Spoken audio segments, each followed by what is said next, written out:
Bapak Ibu peserta pelatihan kepemimpinan nasional tingkat 1, selamat datang di pembelajaran kita hari ini dengan judul Implementasi Proyek Perubahan.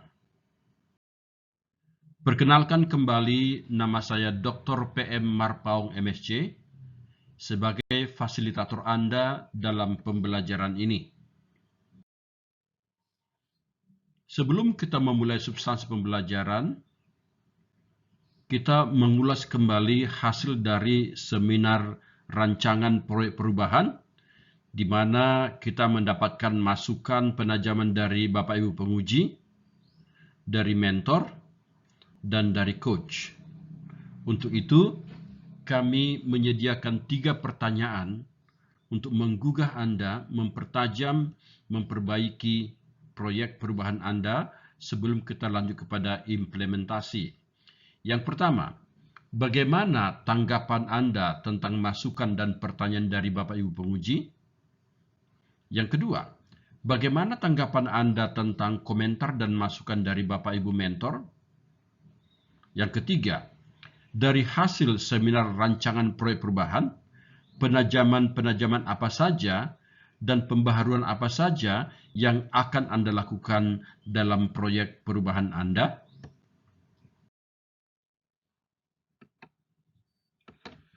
Bapak Ibu peserta PKN 1, dalam implementasi proyek perubahan hari ini, berikut saya gambarkan indikator hasil belajar yang ingin kita capai di dalam pembelajaran ini, khususnya 3 terakhir yang merah ini.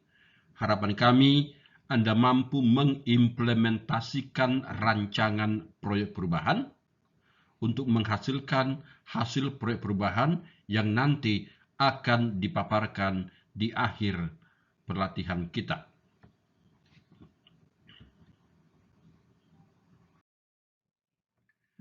Saya ulas kembali proses pembelajaran proyek perubahan di PKN tingkat 1.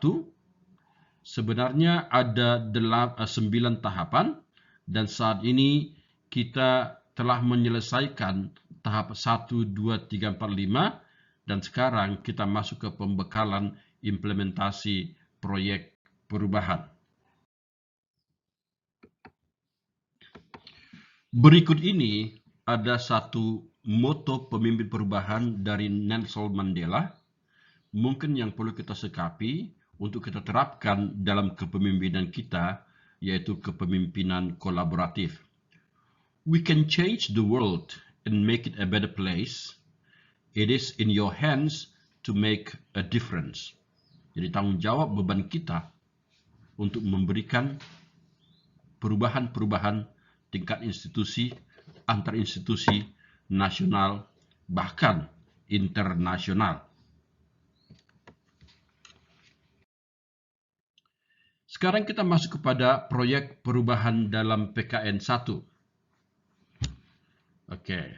Proyek perubahan ini selaras dengan kurikulum di PKN 1 yang akan menghasilkan pemimpin perubahan yang kolaboratif. Berikut ini juga diuraikan beberapa pernyataan terkait dengan pentingnya proyek perubahan sebagai bagian dari learning evidence di PKN 1. Seperti tertuang di sini, proyek perubahan merupakan tugas perorangan beserta teamwork-nya sebagai sarana untuk membuktikan kemampuan kepemimpinan peserta sebagai pemimpin yang kolaboratif, visioner, adaptif, inovatif, transformatif melalui proses merancang dan menerapkan proyek perubahan.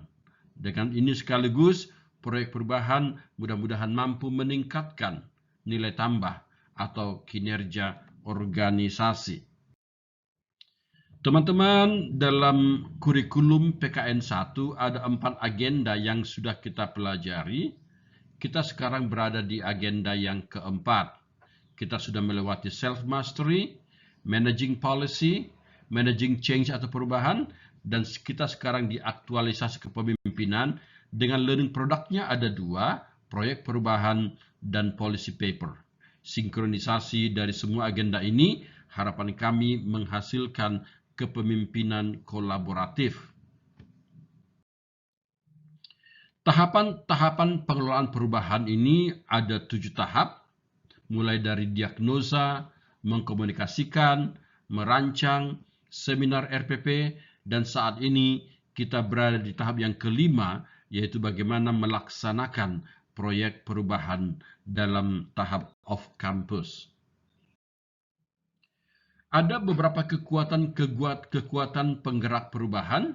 Anda lihat, Anda pelajari butir-butir pernyataan di sini yang menggambarkan kekuatan mulai dari kondisi-kondisi yang mendukung, kondisi-kondisi yang menekan, kondisi-kondisi yang memberdayakan, dan kondisi yang memicu. Saya kira ini perlu kita perhatikan, kita simak untuk memperkaya, meningkatkan awareness kita tentang kompetensi kepemimpinan kolaboratif. Skenario proyek perubahan sebenarnya sangat simpel, adalah merubah dari kondisi awal dengan kondisi yang diinginkan. Tentu kondisi awal itu harus ada bukti-buktinya, dan kondisi yang diinginkan juga terukur, ada bukti-buktinya. Melalui apa? Melalui inovasi, terobosan-terobosan yang kita lakukan dalam jangka pendek, menengah, dan jangka panjang. Inovasi ini berbagai ragam, bisa saja inovasi tata laksana, pengenalan sistem baru, pelayanan publik, strategi, bahkan penajaman kebijakan. Cakupan perubahan dalam proyek perubahan PKN 1, mungkin hati-hati kita melihat hierarki perubahan ini, kalau tingkat outcome biasanya ini teraktualisasi di milestone jangka panjang, sedang untuk jangka pendek dan menengah di output. Tetapi di beberapa proyek perubahan, menengah juga sudah menghasilkan outcome. Dan tingkat kebijakan yang kita harapkan sebagai output dari proyek perubahan Anda, mungkin juga kebijakan tingkat nasional, kebijakan tingkat sektor, instansi, atau daerah. Teman-teman sekalian, seperti saya ulas sebelumnya, milestone itu ada 3. Milestone pendek selama off-campus yang dilaksanakan selama 2 bulan akan menghasilkan proses dan output. Sedang milestone menengah 6 bulan sampai dengan 1 tahun dan panjang 1 sampai dengan 2 tahun. Berikut ini diuraikan milestone itu hanya berupa capaian antara menuju kondisi yang diinginkan. Tentu di milestone juga tertuang tahap-tahap membangun inovasi dan tahap sekarang kita menerapkan inovasi. Teman-teman, aktualisasi dari penerapan minimal pendek dituangkan dalam matriks seperti begini. Pendek 80 hari atau 2 bulan.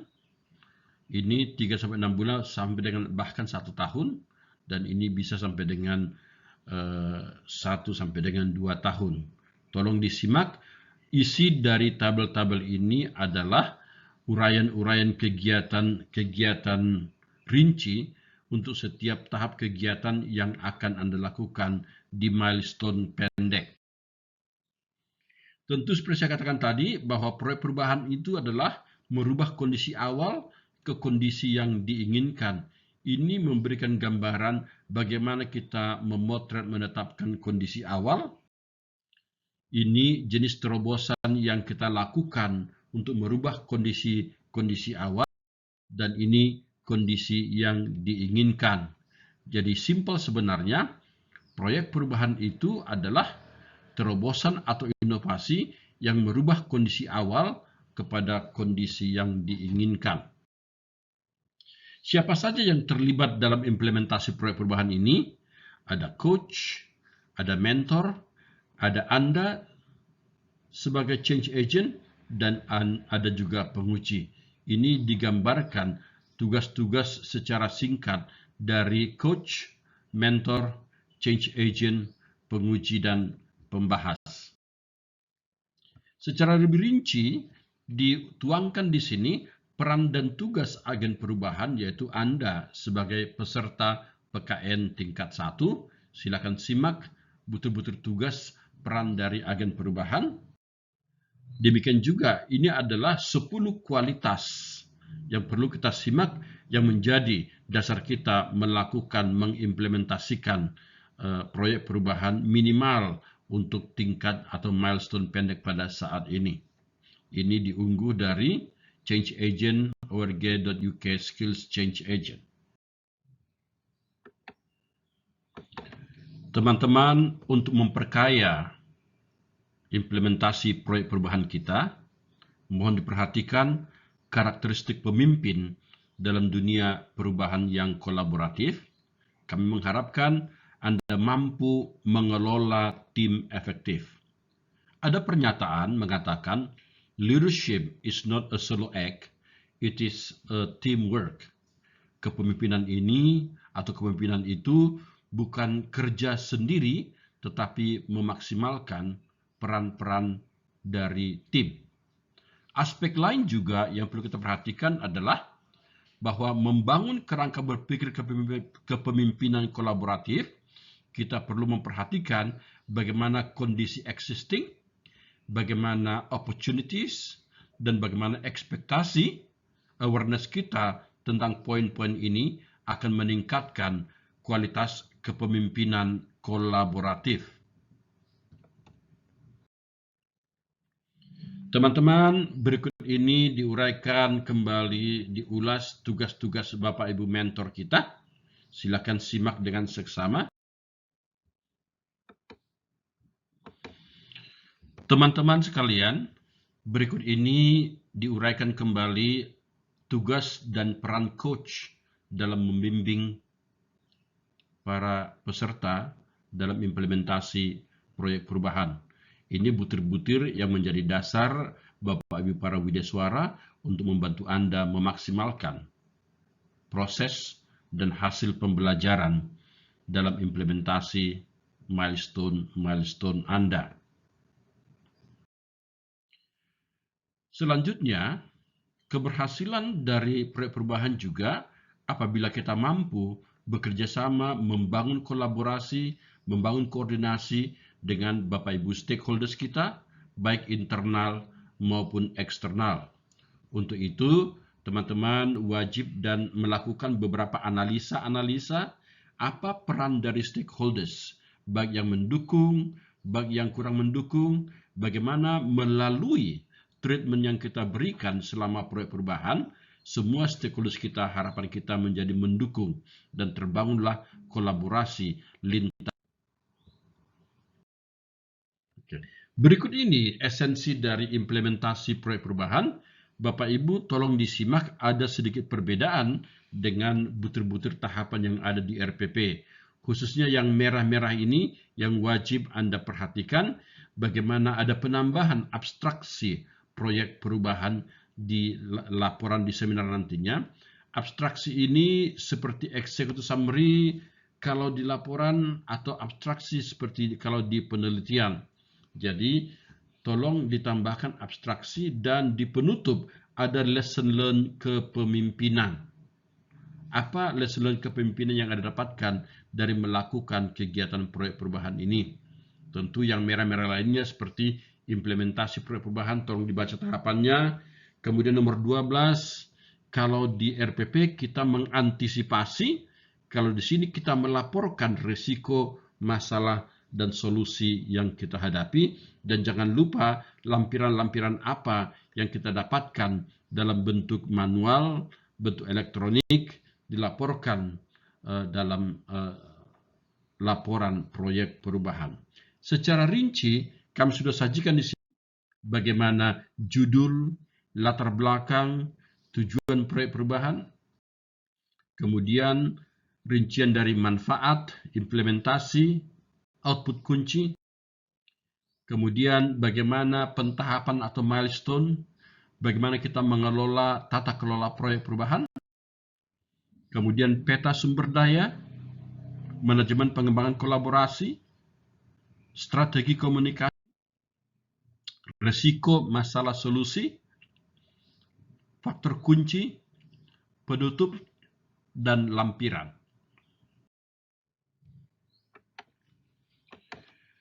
Sebagai informasi terakhir dalam paparan kita, paparan implementasi proyek perubahan.